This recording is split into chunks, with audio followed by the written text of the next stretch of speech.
নমস্কাৰ বন্ধুসকল, আপোনালোকৰ মৰমৰ শিল্পী মোৰ লগত আছে আপুন পেগু, সন্মানীয় আপুন পেগু, যি ডিআইডি লিটল মাষ্টাৰত নাচি সমগ্ৰ ভাৰতবৰ্ষৰ লগতে বিশ্বৰ সকলোৰে মাজত পৰিচিত। আপোন আহিছে আজি এটা সাংস্কৃতিক অনুষ্ঠানত ন, দুৰ্গা পূজা অনুষ্ঠানত নাচিব আহিছে ন। আজি কেনেকুৱা লাগিছে? গহপুৰলৈ আহিছা তুমি? আজি বহুত ভাল লাগিছে আৰু বহুত ৰাতিও হৈ গ'ল আৰু ইয়াত মই ফাৰ্ষ্ট টাইম আহিছা আৰু কি নাচ নাচিবা তাত আজি তুমি? আজি মই হিন্দী গান নাচিম। হিন্দী নাচিবা ন? ইতিমধ্যে আপোনাৰ অনলাইন বিশ্বনাথ 24/7ৰ জৰিয়তে মই প্ৰমো দিছিলোঁ, আপোনালোকে গম পায়। আপোন আৰু লগত আদ্যাশী আহিব ন আজি? লগ পাবা জানো? নাপাবা ন? নাপাব ন? আপোনাৰ অভিজ্ঞতাবোৰ কেনেকুৱা হ'ল কোৱাচোন?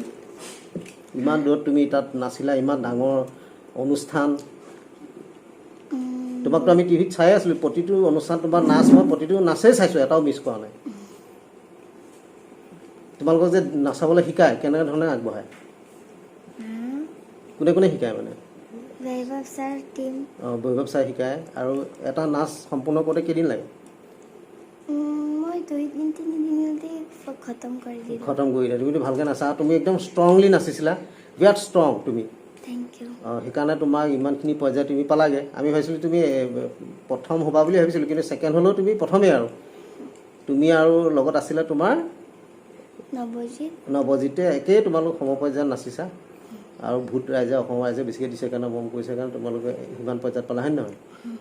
এনে মানে বন্ধুসকল, যিসকলে ডিআইডি লিটল মাষ্টাৰ চাইছিলে এইবাৰ, আপোনালোকে অসমতে হোৱা নিচিনাই লাগিছিল নিশ্চয়। কাৰণ 3জন আমাৰ কেণ্ডিডেট আছিলে, অসমৰে আছিলে। 3জনে এজন হ'লেও তিনিজনেই জিকিছে আৰু, হয় নহয়? ভাল লাগিল। আৰু আমাৰ খুব ভাৰতীয়ে কৈছিলে যে ऐसा लग रहा है जैसे आसाम में हो रहा है जो शो, ऐसा वो बोल रहा था, है ना? তো আপোনাৰ ভৱিষ্যত জীৱন উজ্জ্বল কামনা কৰিছোঁ। আৰু আজি অনুষ্ঠান আৰু ক'ত আছে? তুমি ইয়াৰ পৰা আকৌ ধেমাজি যাবাগৈ?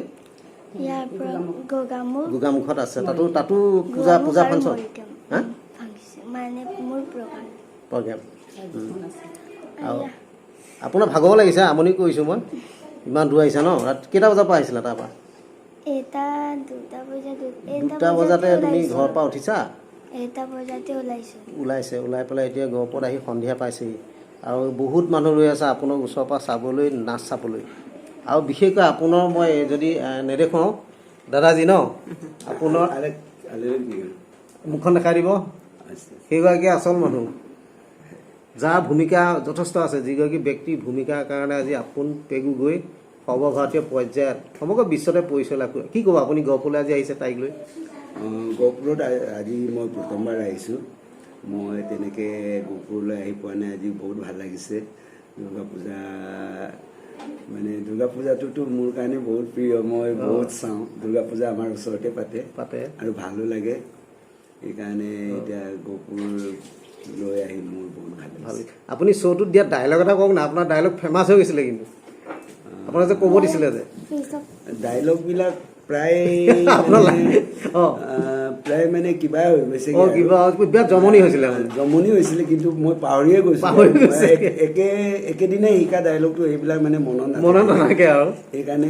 কিন্তু শ্ব'টো আপোনালোকে বিৰাট TRP দিলে, মানে শ্ব'টোত বিৰাট ৰস দিলে। TRP মানে TRP দিছে আপোনালোকে শ্ব'টোত। আৰু লগতে এইফালে দেখাই দিব দাদী ন, আইতাকো গৈছিলে ধুনীয়াকৈ। আইতাই কি ক'ব? লগতে আহিছে। তেনেকৈ বৰকৈ তালৈ গ'লো, আপোনালোকক টিভি দেখি থাকিলোঁ, হিন্দী কথা নজনা কাৰণে ইমান নক'লো। আৰু হ'লেওতো কৈছে ধুনীয়াকৈ, কৈছে বাৰু। হ'লেও মোৰ তেতিয়া বৰ চিন্তা লাগিলে, কেলৈ অসমৰ 3জন, এফালে এজন উলিয়াব নেকি তেনেকৈ মানে চিন্তা কৰোঁতে টেনশ্যন বহুত মোৰ পৰিলেগৈ। আৰু তেনেকৈ অতিবাহিত কৰিলে আৰু দিন। ভাল লাগিলে, এটা জীৱনৰ ডাঙৰ অভিজ্ঞতা মানে, বহুত সেইখিনি অভিজ্ঞতা বেলেগে নাপায়। এইফালে ঘৰত মই অকলে আছিলোঁ, ল'ৰাটো, তাৰপিছত তাৰ টিচাৰ, আপোনাৰ টিচাৰ, তাৰপিছত আমাৰ মানুহটো, গোটেইসোপা ঘৰৰ মানুহ তাতে আছিলে।